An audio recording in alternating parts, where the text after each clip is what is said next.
Maximus POV. Kaagad iniabot sa akin ni Russell ang papel, pagpasok niya dito sa loob ng kotse ko. Nakita ko naman kaagad sa ibaba nito, ang signature ni Esmeralda. Binalot naman kaagad ako ng pagtataka. Binasa ba niya to? Hindi po, boss. Ginawan ko na lang po ng paraan para pirmahan niya kaagad. Sinabi ko po na may dala akong truck at naiwan ko lang mag-isa dito sa labas. Ang galing mo, tumungo ako. Hindi ko maalis ang aking mga mata sa pirma ni Esmeralda. Huminga ako ng malalim. Ito ay isang kasunduan sa kustodiya para kay Emerald, at hindi ko akalain na magiging ganito kadali. Anumang oras, ay pwede ko nang kunin sa kanya ang anak namin. Maibibigay ko sa kanya ang lahat ng mga pangangailangan niya, na wala ang kanyang ina. Hindi siya magdurusa ng ganito, ni hindi siya magkakasakit. Lumabas sila, boss. Bigla akong napalingon sa bungad ng eskinita, dahil sa sinabi niya. Natanungan namin doon ang paglabas ng mag-ina. Buhat ni Esmeralda ang anak namin at naglakad siya patungo sa isang bakery, na madalas niyang bilhan ng pandesal tuwing umaga. Nagtuturo doon ang anak namin. Mukhang cake ang gusto niya.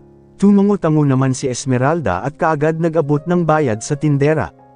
Nagustuhan ba niya ang teddy bear? Tinatanong ko si Russell. Yes, boss. Tuwang-tuwa nga siya kanina. Sumisigaw pa. Napakabibo niyang bata. Ngumiti ako habang nakatingin sa kanila. Anong plano niyo, boss? Kukunin na ba natin ang bata? Di po ba, kailangan pa yan idaan sa korte? Hindi naman ako sumagot sa mga tanong niya. Ang tanong ay, sasama ba si Emerald sa akin? Alam ba niya na may ama siyang nandyan lang sa kanto, nagmamasid sa kanya? Sinabi man lang ba sa kanya ng kanyang ina, na ako ang ama niya? Mukhang napakalambing niya ring bata at palaging nakakabit sa ina niya. Ako, paano kung magpakilala na rin ako sa kanya? Magiging ganyan din ba siya kalapit sa akin? Makukuha ko ba ng ganun kabilis ang loob niya? Tatanggapin ba niya ako bilang ama niya? Siguradong hindi rin papayag si Esmeralda na mapunta sa akin ang bata. Pero anong magagawa niya? Wala naman siyang panlaban sa akin. Inilabas ko ang phone ko, at nagtungo sa isang app kung saan nakakonekta sa spy cam, na nakakabit sa mga mata ng teddy bear. Kahapon ko pa ito naisip at ipinagawa, upang masubaybayan ko ang nangyayari sa loob ng bahay, ng pamilyang tinitirhan ng anak ko. Makikita ko rin kung anumang masamang gawain ni Santiago sa loob. Esmeralda's POV. Thank you mama, sarap to cake. Napangiti ako habang naglalakad na pabalik sa apartment namin. Bitbit naman niya ang supot na kinalalagyan ng 2 slice ng cake. You're welcome. Yan na muna ang patreat ni mama sa ngayon, dahil natanggap ako sa trabaho pero wala pa akong sahod. Tapos Jollibee na sa sahod mo mama. Yuck, bawal muna sakin ang ice cream kasi may ubo pa ako. Tama, ang bait talaga ng anak ko. Hindi makulit. Yamakap naman siya sa akin at humulik sa pisngi ko. Tuluyan na rin kaming nakapasok sa eskinita at bumalik sa apartment namin. Pagpasok namin sa loob ay bumungad kaagad sa amin ang napakalaking teddy bear. Magpapasalamat na lamang ako kay doktora pagbalik namin sa klinik niya. Lolo, may teddy bear ako lolo. Pagbibida kaagad ni Emerald kay Papa, pagbungad pa lamang nito sa pinto. Nagmano din kaagad sa kanya ang apo niya. Ngayon pa lamang siya dumating. Alas 5 na ng hapon, at may pinamalengke na siyang ulam para sa hapunan namin. Aba, kalaki naman yan. Saan ba nanggaling yan? Everyone din kaagad sa anyo ni Papa ang gulat. Lumapit din ako sa kanya at nagmano sa kamay niya. Bigay ni Dr. Lolo, bigay sa akin noong lalaki kanina. Sinong lalaki? Pinadala daw po ni Doktora Tariman Papa para kay Emerald. Ang sabi ng Surveyor, ay nagpapadala daw talaga palagi ng mga stuffed toys si Doktora, sa mga pasyente niyang bata, sagot ko naman sa kanya. Ganun ba? Napansin ko ang pangungunot ng noo niya, na tila hindi rin makapaniwala. Nagulat din nga po ako Papa, sobrang laki naman kasi nito. Oo at mukhang mahal ang ganyan. Oo nga po Papa, kinuha ko mula sa kanya ang mga pinamili niya. Baka naman may pabrika ng mga stuffed toys si Doktora. Aba tinalo pa yung presyo ng check-up niya sa teddy bear na yan. Napaisip din akong bigla sa sinabi niya. Hindi ko rin po alam Papa. Ganda nito Lolo, malaki pa sa kin. Kaagad niyakap ng anak ko ang teddy bear. Mag-hi siya sa iyo lolo. Hi lolo. Hinawakan niya ang malaking kamay nito at iginalaw-galaw. Sabay naman kaming natawa ni Papa.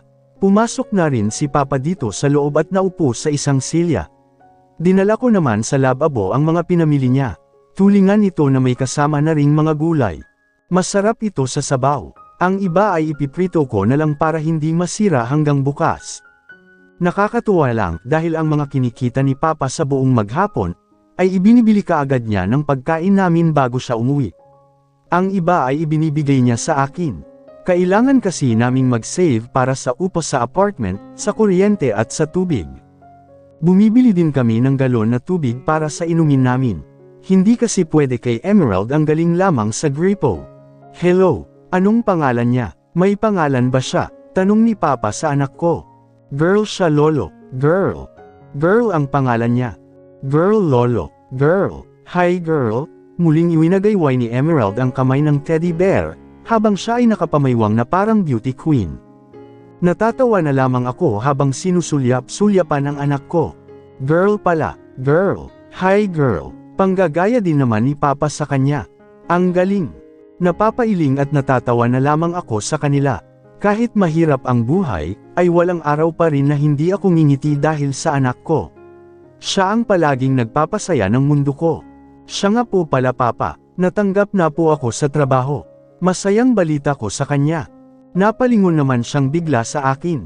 Talaga, mabuti kung ganun. Yan ba yung work from home? Opo Papa, sa dami ng mga in-applyan kong trabaho, natanggap din ako. Pinagpapasa na nga po nila ako ng requirements, kaya bukas na bukas po ay aasikasuhin ko na kaagad. Congrats anak, magaling ka talaga. Tiwala ako na maraming kumpanya ang tatanggap sa iyo. Sa galing mo ba namang yan? Nako, nambola pa si Papa O. Oo na po, natanggap na nga po ako. Anong kumpanya naman yan? Sa Globe Telecom po Papa. Aba, big time yan. Oo nga po Papa. Laking pasasalamat ko dahil natanggap po kaagad ako. Congrats anak. Salamat po Papa. Iti-treat ko kaagad kayo ni Emerald sa unang sahod ko. Aasahan ko yan. Oo naman po Papa. Napangiti din naman siya. Muli ring bumalik sa akin ang excitement para sa bago kong trabaho. Kinagabihan, mamatabi natin si girl pagtulog. Napalingon ako sa anak ko na ngayoy hila-hila ang teddy bear. At pilit na ipinapasok dito sa silid namin. Anak hindi naman yan kakasya sa kama natin. Wala na tayong hihigan yan. Diyan nyo na lang ilagay sa tabi ng kama, turan naman ni Papa mula sa labas. Gusto ko siya hug mama eh. Tingnan mo ang kama natin anak, maliit lang. Dito na lang yan sa gilid. Kaagad ko na rin itong binuhat at ibinaba sa gilid ng kama, sa may paanang bahagi. May maliit din kasi kaming cabinet table dito sa gilid ng kama. Bumili ako ng mumurahin na lampshade para may ilaw pa rin kami sa gabi dito sa room namin. Hindi kasi nakakatulog ang anak ko kapag sobrang dilim. Diyan na lang ako hihiga mama, para yakap ko kamay niya. Kaagad na rin siyang sumampa sa kama, at inilipat niya doon ang unan niya. Isinampa niya sa kama ang malaki ding kamay ng teddy bear. Gusto ko siya tabi eh. Ayaw mo na bang kayakap si mama? Kunway may pagtatampo kong tanong sa kanya. Isinara ko na ang pinto ng silid namin, at inalis ang nakatapis na tuwalya sa katawan ko.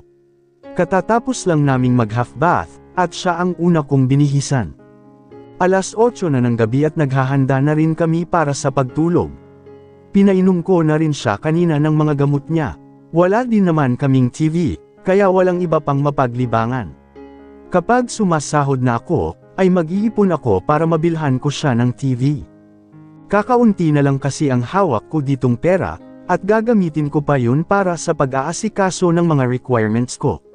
Marami na rin kaming nabiling mga gamit dito sa bahay. Dito ka din mama, tabi tayo dito, hahag din kita. Napalingon naman akong muli sa anak ko dahil sa sinabi niya. Binuhat niya rin ang unan ko at inilipat sa paanang bahagi ng kama, sa tabi ng unan niya. Napailing na lamang ako. Ikaw talaga. Tinungo ko ang Durbox na nasa tabi rin ng teddy bear. Binuksan ko ang pinakaunang drawer at kumuha ng underwear. Maximus POV. What the? Ganon na lamang ang pagnangako nang makita ko pa sa mas malapitan, ang hubad niyang katawan. Napalunok akong bigla. Kasalukuyan ko sila ngayong pinanonood dito sa laptop ko, na ngayon nakapatong sa tiyan ko. Ako naman ay nakahiga na dito sa kama ko. Nakaramdam ako ng biglaang pagkatuyo sa aking lalamunan, at ang init ay kumalat sa buong sulok ng aking silid. Hindi ko maalis ang tingin ko sa kanyang dibdib. Para bang mas lalo pa silang lumaki ngayon kaysa noon. Habang tinitingnan ko siya, napansin ko ang kanyang tiyan, kung saan may mga mahahabang linya o peklat. Stretch marks kung tawagin ang mga yan, at mukhang nakuha niya noong dalhin niya sa sinapupunan niya, ang anak namin. Mom and Ate Margaret also have that. But she's still as beautiful as ever. Parang hindi man lang nagbuntis. Gaano kaya kalaki ang tiyan niya noon? Hindi ko man lang nakita yon. Parang wala lang naman ito sa anak namin, na ngayon nakahiga na sa kama at yakap-yakap ang isang kamay ng teddy bear. Mukhang sanay na siyang nakikitang walang saplot ang kanyang ina. Mukhang sabay pa nga silang naligo sa banyo. Naalala ko na naman ang aming unang gabi sa hotel sa Baguio. Hindi lang isang beses ko siyang inangkin noong gabing yun, kundi 3 beses. Hindi ko na rin naawat ang sarili ko noon. Para akong nabaliw bigla sa kanya, lalo na't naririnig ko ang mga pagdaing niya at pagsambit niya sa pangalan ko. Alam kong alam din niya iyon, at nagustuhan din niya kaya hinayaan niya ako. Hindi ko pa rin makuhang gumalaw ng ibang babae matapos ang gabing yun sa aming dalawa, at hanggang ngayon. At ngayon ay heto na naman ang pakiramdam na to.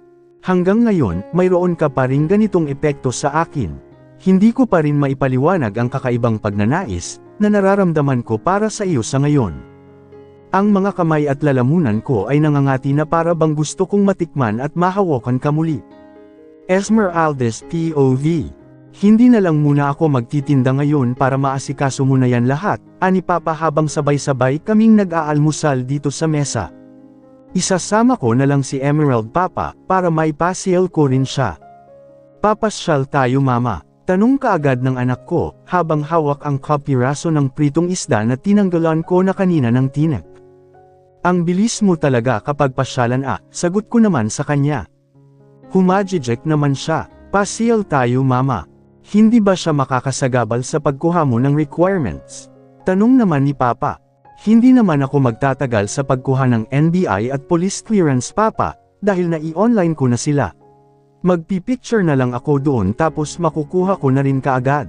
Hindi na kasi yan katulad ng dati na kailangan pang pumila ng mahaba bago makakuha. Oh, sige, ikaw ang bahala. Ay dadaan ko rin sa mall si Emerald Papa.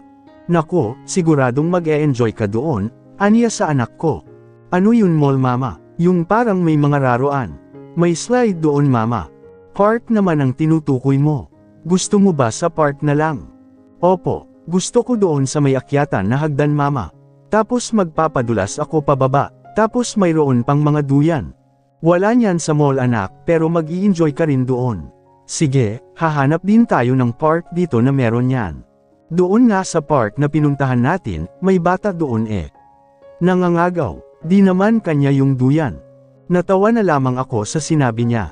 Nag-uumpisa na naman siyang magkwento, at kadalasan ay paulit-ulit pa. Hindi niya makalimutan kaagad yung mga ganang bagay. Matapos naming mag-almusal, ay nauna nang umalis si Papa. Kami naman ni Emerald ay sabay nang naligo sa banyo. Sabay din kaming lumabas habang parehong nakatapis ng tuwalya. Pumasok kaming muli sa loob ng aming kwarto. Hi girl, aalis kami ni mama, iwan ka dito. Kaagad nilapitan ni Emerald ang teddy bear niya at niyakap. Di ka pid sama, laki-laki mo di ka kotse sa jeep. Bibilhan ka namin ng pasalubong. Bibili kami ni mama ng Jollibee. Taitirhan kita ng burger. Gusto mo yung burger? Sarap yun Napapangiti na lamang ako sa ginagawa niyang pagkausap sa teddy bear niya. Lumapit ako sa Durbox at kumuha na ng susuotan namin. Mag-anak ka na lang ng maliit. Para sasama namin anak mo. Iwan ka din dito. Laki mo kasi Ba't kasi ang laki mo? Dami mo sigurong kain. Halika na anak. Magbihis ka na. Opo, bibihis lang ako girl. Hinalikan niya muna sa pisngi ang teddy bear niya bago lumapit sa akin. Ang dal-dal talaga. Di ka ba napapaos? Ani ko sa kanya. Naupo ako sa gilid ng kama bago ko inalis ang tapis niya. Inumpisahan ko na rin siyang suotan ng damit pang alis. Mama, pupunta din tayo sa Jollibee. Kahit buber lang mama. Muli akong napangiti ng magpaawa mode na naman siya sa akin. Idinadaan na naman niya ako sa mga mapupungay niyang mga mata. Oh, sige, burger lang ha. Kaagad ding everyone ang saya sa anyo niya. Opo, hati kami ni girl, panipi. Napailing na lamang ako. Sinuklayan ko na rin siya matapos ko siyang bihisan. Itaas na bahagi na lang muna ng buhok niya ang ipinusod ko dahil basa pa sila. Ano shoes ko mama? Yung white na lang ang isuot mo. Magbibihis lang si mama. Opo, kaagad din siyang tumakbo palabas ng silid namin. Nak, nandito ang socks mo. Opo, ibinaba ko sa gilid ng kama ang mga medyas niya, na kaagad din naman niyang kinuha at muling tumakbo palabas. Hinubad ko na rin ang nakatapi sa aking tuwalya at isinuot ang mga underwear ko. Inuna ko ang underwear ko, pero napadakong bigla ang paningin ko sa teddy bear. Napatitig ako dito ng ilang sandali. Bakit pakiramdam ko ay nakatitig siya sa akin? Nilapitan ko siya habang hawak ang aking bra. Wala naman sigurong tao sa loob nito no. Hinawakan ko ito at pinisil-pisil ang katawan, leeg at mga braso. Halos kasing laki ko kasi ito eh. At kakasya sa loob nito ang isang tao kung nanaisang magtago sa loob. Pero malambot ito at wala naman talagang tao sa loob. Muli ko na itong ibinaba sa pwesto niya, bago ko ipinagpatuloy ang pagsusuot ng aking bra sa harapan niya. Napapatitig pa rin ako sa mga mata niyang, tila nakatitig din sa akin. Napailing na lamang ako. Kumuha na rin ako ng white blouse at denim pants sa Durbox at isa-isa na rin ang mga itong isinuot. Nagsuklay na rin ako ng buhok ko. Nagpulbos at nagpahid ng manipis na lipstick sa mga labi. Inayos ko na rin ang bag na gagamitin ko. Nagdala ako ng 2 face towel at extra na damit ni Emerald dahil madali siyang pagpawisan. Ipinasok ko na rin dito sa bag ang cellphone ko, wallet kung nasaan ang mga id ko, coin purse at mga susi nitong bahay. Lumabas na rin ako ng silid. Kumuha ako ng isang tumbler bottle sa kusina at pinuno ito ng tubig. Palagi akong nagbabaon nito dahil mauhawin ang anak ko. Mas nakakatipid din kaysa bibili sa labas. Nakita ko namang nagsusuot na ng sapatos ang anak ko sa sahig. Hindi pa pantay ang pagkakasuot niya sa medyas niya. Anak, ayusin natin ang medyas mo. Hindi pantay. Kaagad akong lumapit sa kanya at inayos ang mga ito. Mag-shoes ka din mama. Parehas tayo shoes. Opo, mag-white shoes din si mama para parehas tayo. Ako na rin ang nagsuot sa kanya ng shoes niya at itinali ng maayos ang sintas nila. Isinuot ko na rin ang sa akin. Nakahilera lang ang mga ito dito sa gilid ng pinto. Sa susunod ay bibili din ako ng lagayan nila. Let's go baby. Dinampot ko ang payong na gagamitin namin dahil masyadong mainit sa labas. Let's go mama. Babay girl, aalis na Camille, sigaw naman niya habang nililingon-lingon ang pinto ng silid namin. Kinikilabutan tuloy ako sa teddy bear na yon. Baka bigla na lamang itong tumakbo palabas ng silid namin at habulin kami. Yay! Kaagad na rin kaming lumabas ng apartment at isinara ang pinto. Siniguro kong nakakandado ito bago namin iniwan. Naglakad na rin kami palabas sa kalsada. Nadaanan na naman namin ang maagang pag-uumpukan ng mga kapitbahay. Napakaaga nilang magtsismisan at biglang tumatahimik sa tuwing dumadaan kami. Ang cute naman ng anak mo, bati ng isa sa kanila. Parang hindi ko nakikita ang daddy. Nasa abroad ba? Tanong naman ng isa pa sa kanila. Patay na po papa ko. Kaagad namang sagot sa kanila ni Emerald. Haste, yan ang ayaw na ayaw kong maririnig ng anak ko dahil mas lalong tumitimo sa isipan niya na wala na talaga ang ama niya. Yan kasi ang sinabi ko sa kanya para hindi na siya maghanap pa. Mas malabo pa kasi sa bahan na makilala pa niya ang ama niya. Masasaktan lang siya at maiinggit sa ibang mga batang may buong pamilya. Oh, anong ikinamatay? Tanong pa rin nila, pero minabuti ko nang buhatin si Emerald at minadali ang paglalakad, upang maiwasan ko na sila. Mga chismosa. Pagdating namin sa labasan, ay kaagad kong natano ang black car na nakaparada na naman sa kabilang kalye, sa gilid ng tindahan kung saan ako nagpa-load noong nakaraang araw. Yan yung kotseng nagbayad ng 10,000 pesos para lang payagan na mag-park dyan. Nandito na naman siya, sino kaya yung mayamang lalaki na yun? Baka naman bisita siya ng isa sa mga bahay dito. Marami din namang malalaking bahay dito. Saan tayo sasakay mama? Napalingon naman akong muli kay Emerald at sa kaliwang bahagi nitong kalsada. Sa tricycle anak. Ayon, meron na. May paparating na. Kaagad kong pinara ang paparating na dilaw na tricycle. Wala itong sakay sa loob pero may isang babaeng nakasakay sa likod ng driver. Kaagad din naman itong huminto sa tapat namin. Inuna ko nang ipinasok sa loob ang anak ko bago ako sumunod. Kaagad ding umandar ang tricycle. Sa mismong terminal daw kami bababa ayon kay Papa kanina at hanggang doon daw naman ang tricycle na ito. Itinuro niya sa akin kanina ang mga sasakyan namin patungo sa police station kung saan nakatalaga ang ni-register kong police clearance. Medyo naipit pa kami sa traffic bago kami nakarating sa terminal. Magkano po, kuya? Tanong ko sa driver. 12, sagot naman niya habang tumatanggap din ng iba pang bayad mula sa iba pa niyang pasahero.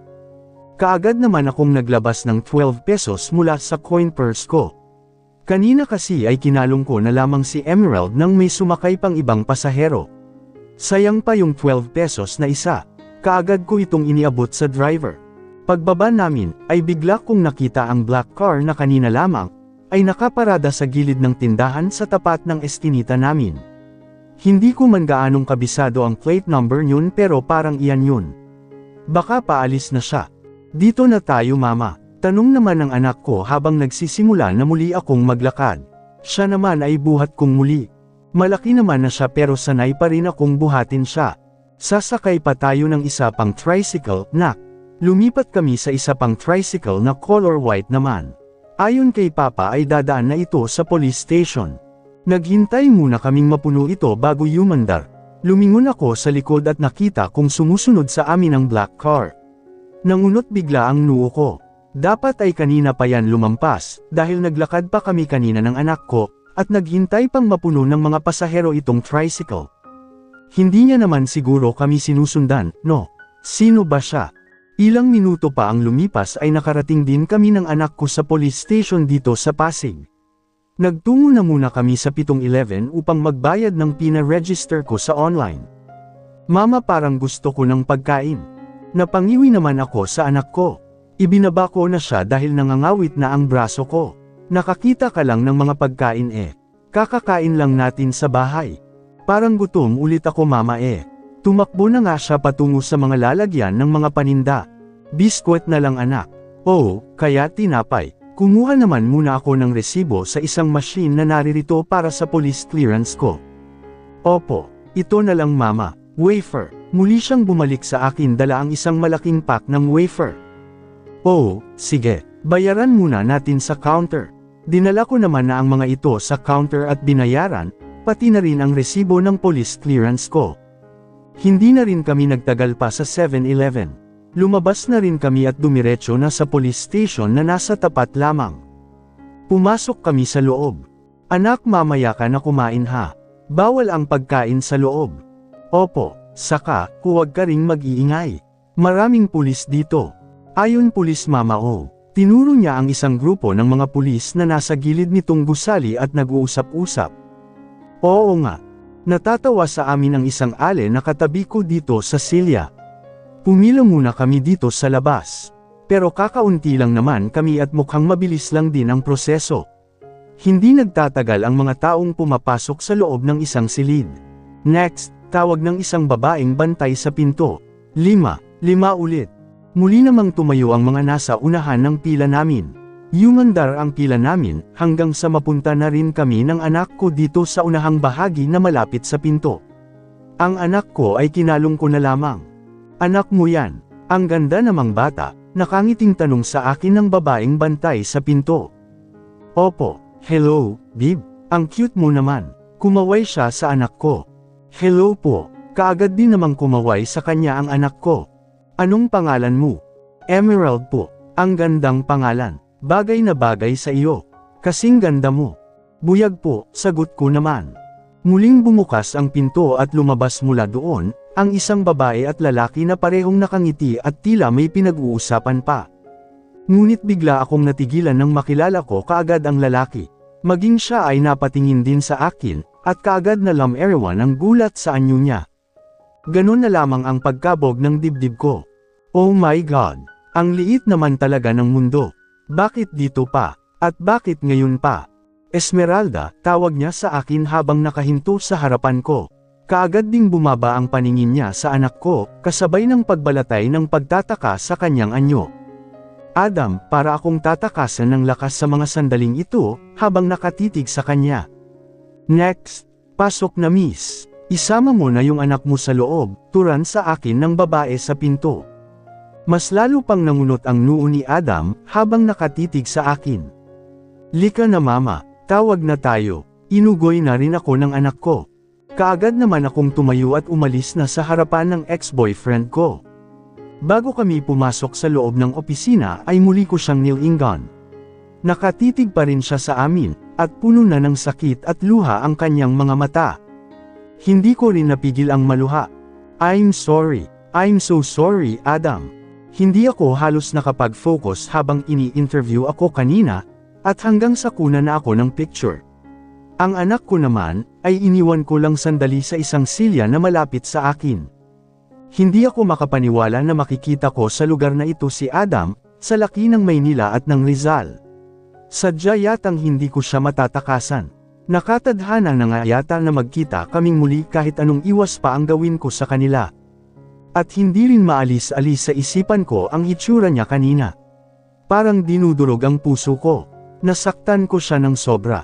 Kahit naman ako ay nahirapan din dahil minahal ko rin siya. Kaagad iniabot sa akin ng babae ang police clearance ko.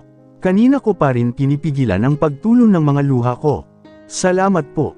Next, tawag din ito kaagad sa sumunod sa akin. Kaagad ko na ring nilapitan ang anak ko. Halika na anak. Tapos na po mama. Opo, pupunta na tayo sa mall. May isa pa tayong kukunin. Lumabas na rin kami ng opisina. May manggilan-ngilan pa ring nakapila dito sa labas ng gusali. Isinilid ko na muna sa isang brown envelope ang police clearance ko bago ko ipinasok sa loob ng bag ko. Halika na anak, sa NBI naman tayo pupunta. Pagkatapos doon, pwede na tayong mamasyal sa mall. Opo, malapit na yun mama. Opo, malapit lang yun dito. Naglakad na kami patungo sa kalsada habang magkahawak kamay.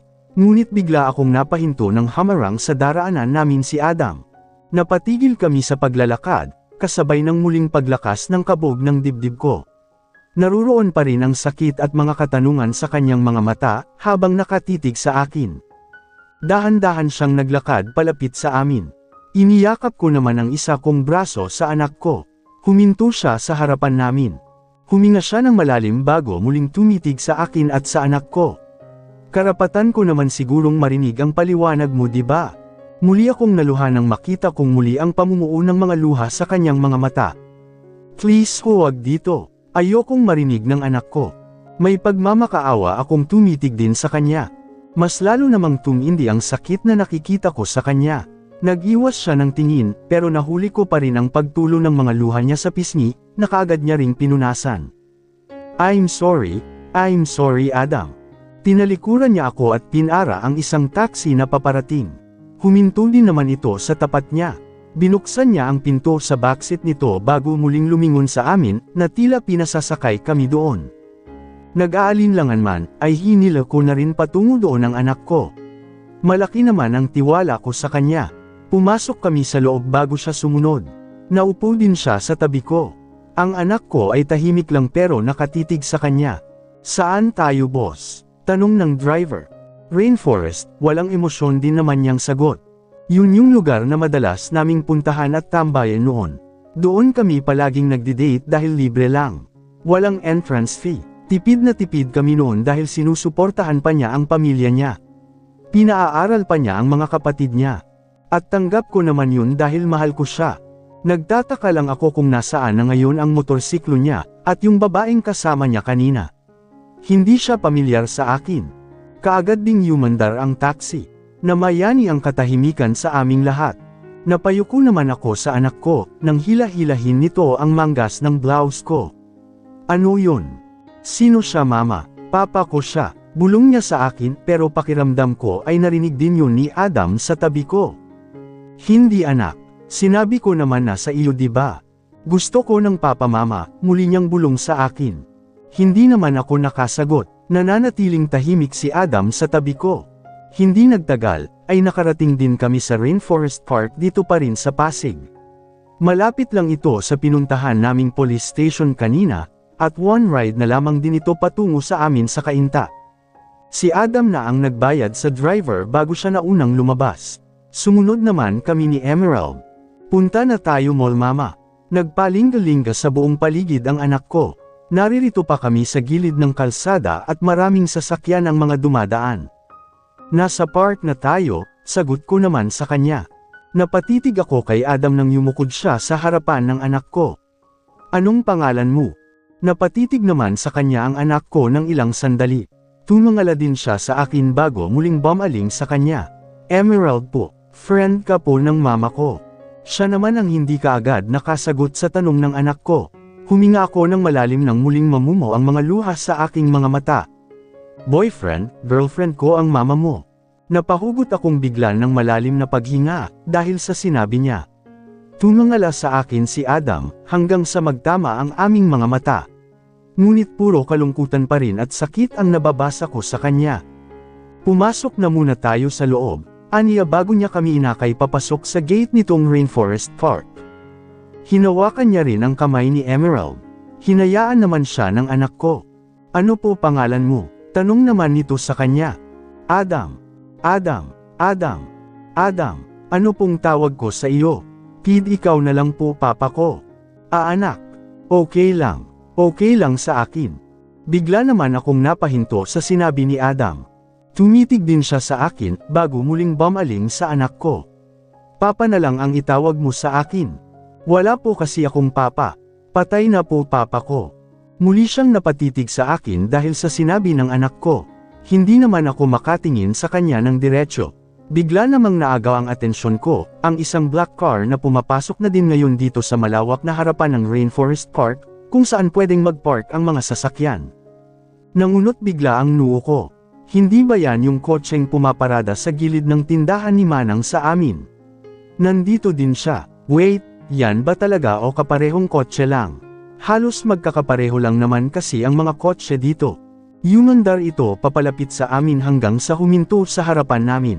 Bigla na lamang itong bumusina ng malakas na siyang ikinagulat ko. Mama, napayakap bigla sa akin si Emerald. What the? Kaagad namang nilapitan ni Adam ang kotse, sa kinarunan ng driver. May problema ka ba? Adam, hayaan mo na, halika na. Kaagad ko rin naman siyang nilapitan at hinayla palayo sa kotse. Hayaan mo na. Sira ulo yata yan eh. Tama na, nagpaubaya din naman siya sa akin. Ni hindi man lang nagbaba ng salamin ng kotse ang driver ng sasakyan, kaya hindi namin siya makita sa loob. Muling hinawakan ni Adam ang kamay ni Emerald, at nagpatuloy na kaming pumasok sa isa pang gate dito sa loob. Babangga niya tayo mama, susumbong ko siya sa pulis. Sigaw naman ng anak ko. Isusumbong natin mamaya, sagot ko naman sa kanya. Si Adam naman ay hindi na sumagot, pero pansin ko ang paulit-ulit niyang paghinga ng malalim. Lumiko kami sa kanang bahagi nitong park at tinungo ang malawak na playground. May ilang mga bata ang naabutan namin sa loob. Wow! May slide mama. Gusto ko mag-slide. Kaagad na bumitaw sa amin si Emerald at tumakbo palapit sa slide. Meron din ditong swing set, merry-go-round, spring riders, climbers, seesaw at kung ano-ano pa. Ingat anak. Sigaw ko naman sa kanya. Opo mama, gusto ko dito sa slide. Pumwesto din kami ni Adam malapit sa kinaroroonan niya. May ilan ding batang naririto at nag-slide. Si Adam ay napansin kong nakatitig sa anak ko. Naruroon na naman ang emosyon sa kanyang mga mata. Muli na namang lumakas ang kabog ng dibdib ko. Hindi ko alam kung paano ko sisimulang magpaliwanag sa kanya. May isa akong tanong, aniya kasabay ng paglingon niya sa akin at pagtitig sa aking mga mata. Ngayon pa lang ay parang maiyak na kaagad ako. Minahal mo ba talaga ako? Tuluyan nang namuo ang mga luha sa aking mga mata dahil sa tanong niya. Adam, pwede ka namang magpaalam sa akin di ba? Sinabi mo na lang sana nasawa ka na sa akin, na ayaw mo na. Adam, pinagmukha mo kong tanga, kung saan-saan kita hinanap.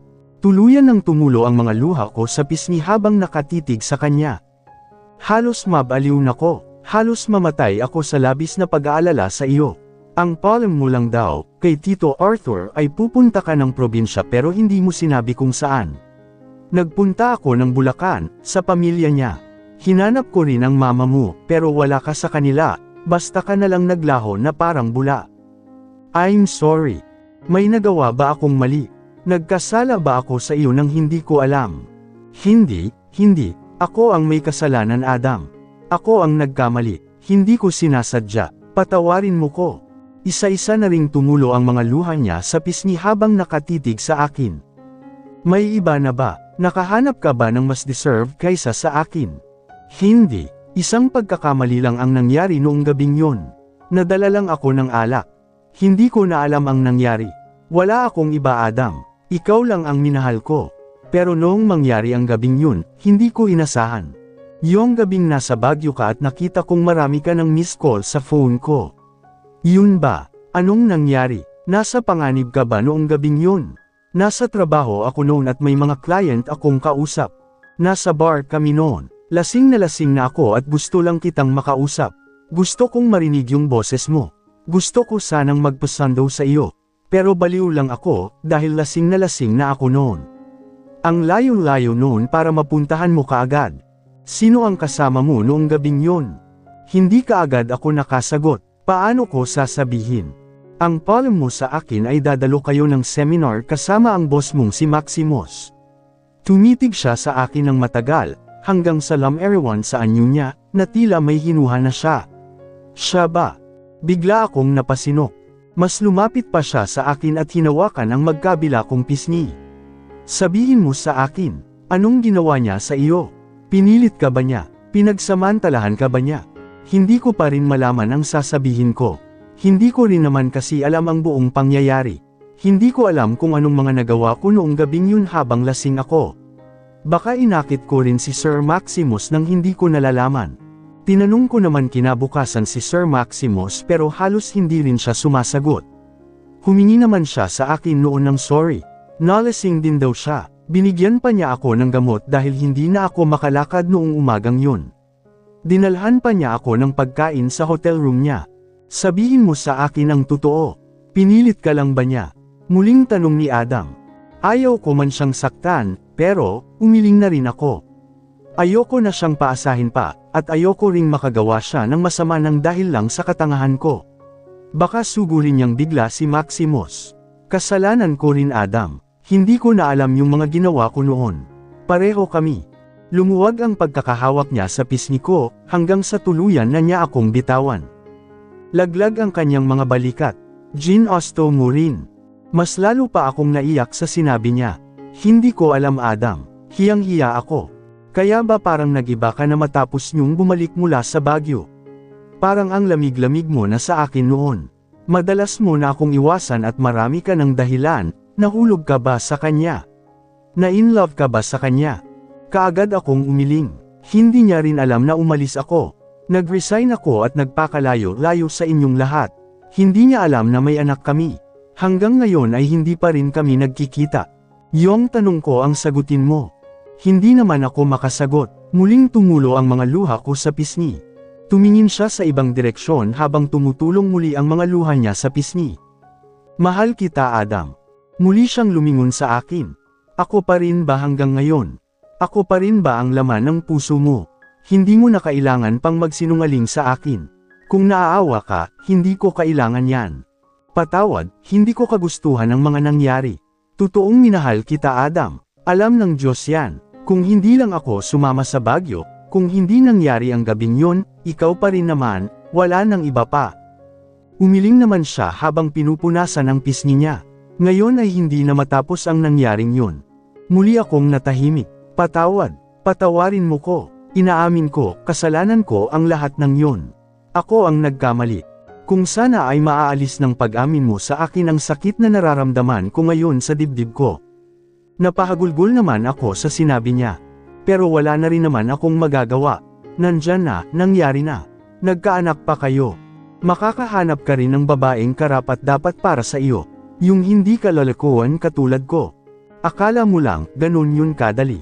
Naghintay pa rin ako sa iyo kahit mahigit 4 na taon na ang nakalilipas. Hinintay pa rin kitang bumalik. Tapos ay ito lang pala ang isasalubong mo sa akin, paulit-ulit kong tinatanong ang sarili ko kung nagkulang ba ako sa iyo. Nakagawa ba ako ng mali? Hindi Adam. Ako lang ang dapat sisihin sa nangyari. Ako lang ang nagkaroon ng problema. Maswerte na nga ako sa iyo kung tutusin. Ako lang ang nagkamali. Naging mahina ako. Natahimik na siya sa tabi ko, ngunit patuloy pa rin sa pagluha. Hindi ko na rin alam pa ang mga sasabihin ko. Halo-halo na ang nararamdaman ko sa mga sandaling ito. Hinang-hina na ako. Pinunasan niyang muli ang mga luha niya at huminga ng malalim. Bakit hindi mo pa siya ipakilala sa tunay niyang ama? Kailangan niya ng ama. Natatakot ako. Lumingon naman siya sa akin habang nangungunot ang noo. Anong ikinakatakot mo?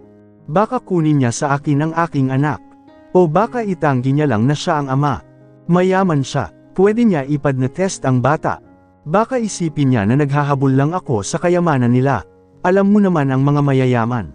What? Mas lalo pang nagsalubong ang mga kilay niya habang nakatitig sa akin. Alam kong wala siyang nararamdaman na kahit ano para sa akin. Sinasabi ko na sa iyo, isang pagkakamali lang ang nangyari noong gabing yun. Hindi na namin yun pinag-usapan pa, pagbalik namin sa trabaho. Hindi na rin kami nag-usap pa. Hindi ko rin naman siya gusto, kaya paano ko sasabihin sa kanya na nabuntis ako? Natakot na ako sa rejection. Baka palayasin niya lang din ako, kaya ako na ang kusang nag-resign. At sobra akong nagilty para sa nagawa ko sa iyo. Nasaktan din ako sa panlolokong nagawa ko, at sa pag-iwan ko sa iyo noon. Pero hindi ko na alam ang gagawin ko. Ang paglayo na lang at mamuhay ng mag-isa, ang tanging paraan na naisip kong gawin noon. Saan ka nanirahan? Sa Batanes, kung saan walang nakakakilala sa akin, wala na akong plano pang bumalik dito, kundi lang dahil kay Papa. Nakalaya na siya at gusto ko naman siyang makasamang muli. Nakaya mong mag-isa. Kinaya ko para sa anak ko, kahit mahirap. Lamambat naman ang anyo niya habang nakatitig sa akin. Saan kayo nakatira ngayon? Diyan lang sa Cainta, West Bank. Huminga ako ng malalim. Nag-apply akong muli bilang call center agent. Kailangan kong magtrabaho para sa anak ko. Si Papa naman ay nagtitinda ng sorbetes, dirty ice cream, natanggap ako sa Globe Telecom Company kaya kumuha ako ng police clearance kanina. NBI na lang ang kulang ko. Tumango-tango naman siya. Ikaw, bakit kumuha ka rin ng police clearance kanina? Tanong ko naman sa kanya. Nag-apply ako ng trabaho sa Taiwan. Muling bumalatay ang lungkot sa anyo niya. Napangiti naman ako. Maganda yon. Mukhang mas malaki ang sahod doon kaysa dito sa Pilipinas. Kumusta na nga pala yung mga kapatid mo? Nakagraduate na ba sila? Kumusta si Tita Lourdes? Wala na siya. Bigla akong napahinto sa sinabi niya. Ano? Pumanaw na siya matapos makagraduate ng mga kapatid ko. Ganun na lamang ang pagtulala ko habang nakatitig sa kanya. Parang pinupunit ang puso ko sa sinabi niya. Hindi niya sinabi na may sakit na pala siya sa puso. Patuloy pa rin siya sa pagtatrabaho niya. Hanggang sa hindi na niya nakayanan pa. Bigla akong napahikbi, hanggang sa muli na naman akong maiyak. Ikinalulungkot ko. Lumapit ako sa kanya at yamakap ng mahigpit. Nakaramdam ako ng labis na pagkahabag para sa kanya. Isa palang malaking pagsubok ang pinagdaanan niya, simula noong mawala ako sa buhay niya. I'm sorry, I'm so sorry sa lahat-lahat.